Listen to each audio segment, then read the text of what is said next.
नमः शिवाय। मेरे गुरु महेश्वर शिव को मैं कोटि-कोटि प्रणाम करती हूँ। आइए एक गुरु बहना की आज सत्य घटना मैं आपको बताती हूँ कि हमारे शिव गुरु कैसे अपने भक्तों पर दया करते हैं। जो हम सच्चे मन से अगर उनसे दया माँगते हो हमारी कैसे पूरी होती है और हम उन पे भरोसा रखना कैसे सीखें। किस तरह से हमारी दया पूरी होती है। एक गुरु बहना थी, बहुत पहले की बात है, 1999 की ये बात है। एक लड़की, उसकी 1999 उसी टाइम शादी हुई थी और वो सावन का महीना था, शिव पर रोज़ जल चढ़ाने जाती थी। महादेव को जल चढ़ा के जब वापस आ रही थी, तो रास्ते में उसके एकदम से कान की झुमकी निकल के नीचे गिर गई और उसने उस झुमकी को गिरते हुए देखा भी। जब उसकी झुमकी गिरी तो उसने यूँ करके हाथ लगाने की कोशिश की, मगर उसकी झुमकी एकदम से गिर गई। तो उस जगह पर, जिस गाँव की वो छोटे से गाँव की रहने वाली थी, तो उस गाँव में बहुत सारी झाड़ियाँ थी। वो रास्ते पे पगडंडी रास्ता था, पतली रास्ता से निकल के जाना था। गाँव से मंदिर थोड़ा दूर था और बाग में होके जाता था रास्ता, पतला-सा रास्ता था, वहाँ से ही आना-जाना पैदल रास्ता था। तो जब जल चढ़ा के वापस आ रही थी, तो उसकी झुमकी एकदम से नीचे गिरी। उसने गिरते हुए जानी तो मगर वो बचा नहीं सकी। फिर उसको चारों तरफ वो ढूँढने लगी। देखा तो वहाँ पे इतनी झाड़ियाँ थीं, यानी घास, पौधे इतने थे कि वो कहीं दिख नहीं रही थी।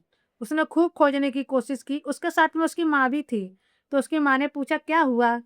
तो वो उदास होके बोलने लगी कि मम्मी मेरी झुमकी कहीं गिर गई है। तो उसकी माँ ने भी ढूँढने की कोशिश की।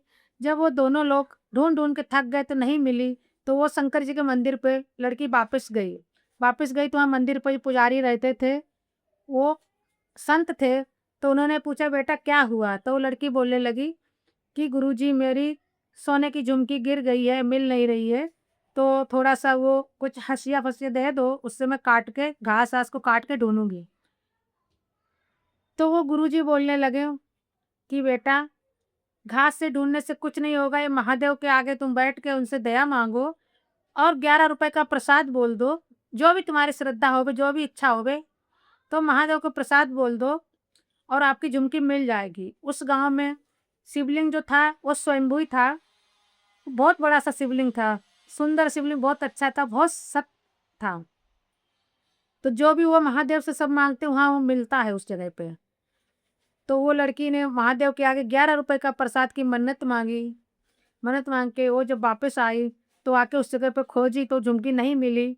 फिर वो अपने घर पे वापस चली आई, हाथ में जल का लोटा लिए हुए थी, तो लोटा को उसने ऊँधा करके रख दिया, फिर से वो ढूँढने लगी झुमकी, घास काट के देखी फिर भी नहीं झुमकी मिली।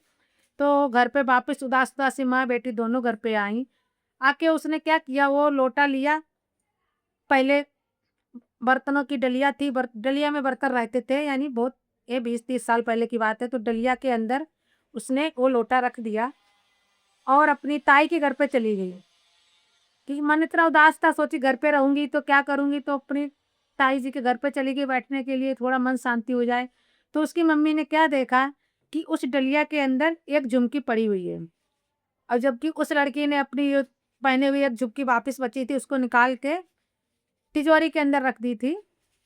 उसके बाद वो गई थी बाहर, तो उसकी मम्मी ने देखी एक झुमकी बर्तन की डलिया में पड़ी हुई है। तो वो उसको बहुत गुस्सा आया उसकी मम्मी को, वो लड़की को मन में डाँटती हुई बोली कि देखो एक वहाँ खो के चली आई, दूसरी यहाँ पे डाल दी है। तो पीछे-पीछे से गई उस घर पे और उसको डाँट के बुलाया कि इतना लापरवाही कैसे, एक उधर खोई दूसरी इधर डाल दी है। तो लड़की बोलने लगी कि नहीं मैंने तो उस चुटकी को तिजोरी के अंदर रखा है, डलिया में कहाँ से आ सकती है? तो उसकी मम्मी बोलती, नहीं, नहीं, वो तो वहीं पे पड़ी थी, देखो तो चल के घर पे। तो लड़की दौड़ती हुई घर पे आई थी, देखी झुमकी डलिया में पड़ी है। तो उसने दूसरी झुमकी तिजोरी खोल के देखी, दूसरी झुमकी तिजोरी में मिली। अब वो अचंभे में पड़ गए कि आई, यहाँ पे आई तो आई कैसे? अब देखिए गुरु बहना महादेव की इतनी बड़ी कृपा हुई कि कहाँ जंगल में, बाग में खोई हुई वो झुमकी 1 किलोमीटर दूरी पे और घर पे आके जब मिली है, तो ये अचंभा नहीं तो क्या, इसको गुरु की महिमा, गुरु की कृपा नहीं बोला जाए तो क्या बोला जा सकता है? कि हमारे शिव गुरु वो 11 रुपए के प्रसाद में उसकी मन्नत ऐसे मान ली कि घर पे आके झुमकी रख के चले गए और ये सत्य घटना है बिल्कुल, विश्वास नहीं है आप लोग विश्वास करें, क्योंकि मैं इसलिए दावे के साथ कह सकती हूँ कि जो जिसकी गुमकी हुई थी वो लड़की उस समय मैं ही थी और मेरे ही साथ में ये हुआ था। उस समय मैंने शिव को अपना गुरु भी नहीं बनाया था, मैं जानती भी नहीं थी कि शिव गुरु है, मगर हाँ, इतना है कि मैं बचपन से ही महादेव को बहुत पूजती थी और महादेव की मतलब हर अपने मन की बात उनसे बोलती थी। गुरु तो मैंने बहुत बाद में बनाए, अभी 5 साल पहले ही बनाए। लेकिन मैं महादेव को मानती तो पहले से थी। मैंने जो-जो महादेव से जिस समय जब माँगा, तब मुझे मिला। हर हर महादेव।